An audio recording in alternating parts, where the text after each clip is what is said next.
تسمحوا بالمعيشة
هيقول بطلو عيشة مليانة وكيف تعيش يا مسكين وكيف تعيش يا مسكين وكيف تعيش يا مكروه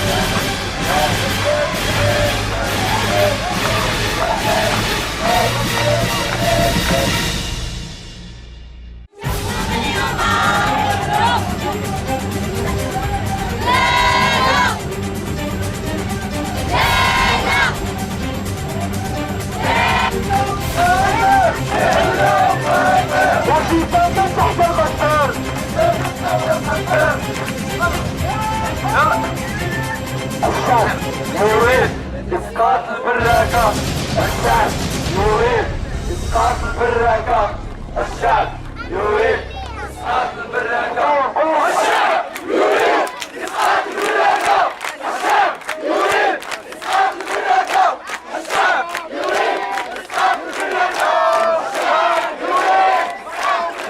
فضيحة دولية ليست إلا تنمية فضيحة المعيشة بارد في الحياة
على حساب الحقوق ديالي. اول حاجه السكن، ثاني حاجه الخدمه، ثاني حاجه الصحه. كاين عدد من المواقف اللي هما الناس ما داروا معنا والو فيهم. تيتماطلوا علينا في السكن، كاين اعاده هيكله ما كايناش من هادشي كله.